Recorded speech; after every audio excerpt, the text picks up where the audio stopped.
Yeah, strap yourselves in. We've got a weekend of football ahead of us.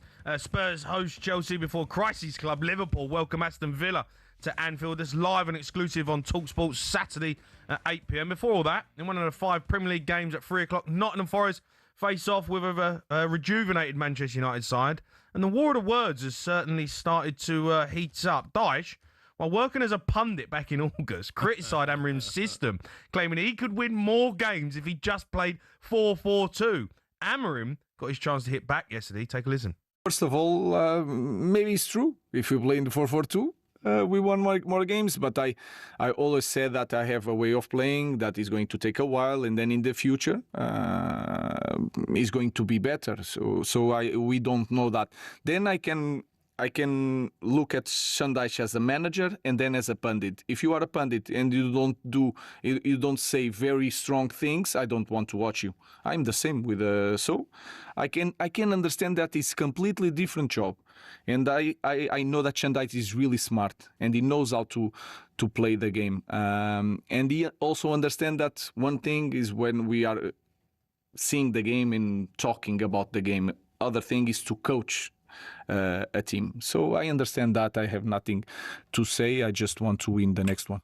Oh, come on. You had a chance there to say, like, the old school managers then would have been Jamie. Yeah. We'll see tomorrow, won't we? We'll see tomorrow, Dyche. Yeah. Let's see the full Play 4-4-2, yeah, see what happens. Beat our 3-4-3. Let's see tomorrow. It's good to talk on the radio. Let's see what you do tomorrow with your Nottingham Forest. Yeah. But it changed, didn't they? Yeah. The thing is, he don't want to get involved in a Barney, I'm guessing, but I'm sure Sean Dyche will obviously go and have a chat with him. And, you know, but what I like... Yeah, and he say, you should have played 4-4-2. But I think you look at it and you go, you know, when you're a pundit, you do have to... Yeah, he said it there. You say stuff, if you're boring, I don't want to listen. So, you know, Dyche's come out and said, but I think everyone was thinking that. Play 4-4-2 or play 4-3-3. Yep. Like, no one believed in the system. And all of a sudden, they've won a few games now. Man United go, well, I watched them the other day, Gabs, against Brighton. It was actually decent. Yeah, like, they actually looked decent. And they didn't look like they were getting overrun. But you can't get carried away, though. It's still early. Do you know what I mean? They may not have got it in them away from home against Forest. Atmosphere will be lively for Forest to turn them over with that formation. But when you've got Cunha and Mbeumo, 2 star players, mate, you've always got a chance, haven't you? Yeah. Yeah. They can get you out of jail. Do you think that Amorim now with that system, because it looks like it could start working, he probably still needs another transfer window with some players, but do you think it can be success? And what is success with it? It is with Crystal Palace. I mean, if you've got the right players... I know, but Crystal Palace, mate, you say it's success, right? They're 10th. No, I know, but I'm saying what they've achieved. Can you win a league playing that way? I doubt it, but if you get the right players in... Look at Crystal Palace, for instance. You know what I mean? Got Liverpool, wherever they want them. They'll beat Liverpool, comfortable over Aston Villa, winning the FA Cup, winning the Community Shield, doing well in the Conference League as well. When you've got 3 top defenders who are all quick, all good on the ball, your wing-backs get goals as well. I just think the whole setup of Crystal Palace is how you should play that formation. But Manchester United are changing. It's Yoro, it's Maguire, it's Dorgu, then it's Luke Shaw. Midfield, Casemiro, maybe not as much legs. But if you had a midfield of Wharton in there, maybe Bruno Fernandes as well, I think it can work long term with a couple more transfer windows. Yeah. Sean Dyche defended himself yesterday as well. He claimed that he wasn't actually criticising Amorim.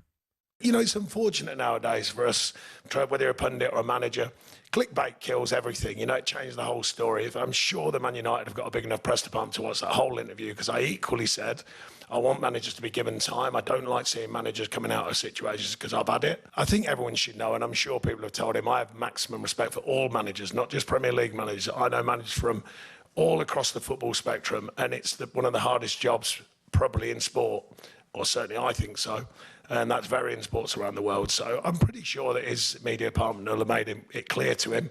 At that point, don't forget as well, the points tally I was suggesting, maybe the basics would have worked better. That was my suggestion. And they have changed their style. So fair play to him, the management side of things, his coaching staff, the players. They have changed their style. Not necessarily his beliefs, but just their style. They are being a bit quicker to play forwards and play longer, a bit tighter and getting back into their shape and things like that. So that's management, that's coaching. Give it a rest, Dyche. You absolutely bottled it. You battered him, Sean. Yeah. You heard it all. We've heard it all, mate. We've listened to it. We've got the department here. They've gone through it. You absolutely dug him out. We're not clickbait, Sean. Yeah, no clickbait. Your words, mate. You said it come out of your mouth. You've absolutely backtracked. What's he up to? He's bottled it there and he just go with it. So, yeah, I would have won more games with 4-4-2. Yeah, you can't backtrack now and say, managers, they're all doing very well. I Yeah. love them all. Yeah. Putting themselves out there in the wild and getting in such a tough job. No, Sean, you hammered his formation. Stick with it. Do you think he'll be a success at Nottingham Forest? Because this is What's a success, though? Well, they got to stay in the Premier League for one. That's the first success, I think, right now. But, I think with the players that they got, this is the best squad. I said this. I think it's the best squad of players that Sean Dyche has ever managed. Yes. So it's interesting to see where he can go with this team. What can he do? And can he surprise a few people? Because people see him as a manager who survives, right, in the Premier League. But can he go and be a manager who pushed Nottingham Forest further? Not under this owner. I don't see him this time next year being in the Nottingham Forest job. Really? No way. This manager, because this manager wants to win the Europa League. He wants The owner. The owner wants to win the Europa League. That's why he brought in Ange, because Ange wanted with Spurs. He's going to want to get higher up in the Premier League. I just feel like... Can't they do that, Nottingham Forest? I hope he can, Sean Dyche, but I'm saying if he's not close enough to that top 7, I just feel that this owner has got it in him to be like, oh, can we get Marco Silva over the line now? That's the one that he wanted.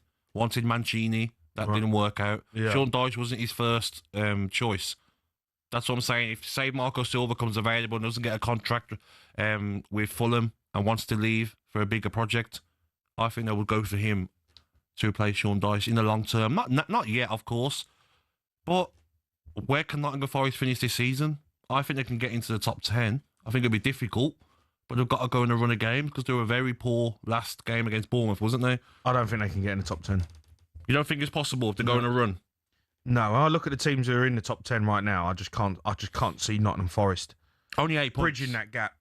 Yeah, I know, but it's 8 points. But you've also got to go and win. You've got Players they've got, mate. Man United, Liverpool, Aston Villa, Chelsea. They're 6th, 7th, and 8th, and 9th. Look at the players that they've got, though. That's what I'm saying to you. Like, so many games left of the season, 29 games. I mean, look at the midfield. Sengare, Anderson, Douglas Luiz, top player, Morgan Gibbs-White, strikers, Jesus. You know what I mean? You've got so many players there. Chris Wood as well. Wingers, McAtee can't get a kick, really. You've got Hudson Odoi. Yeah. They've got so many options, defensively strong as well. Once they click again, fingers crossed, Sean Dyche can get them on a run.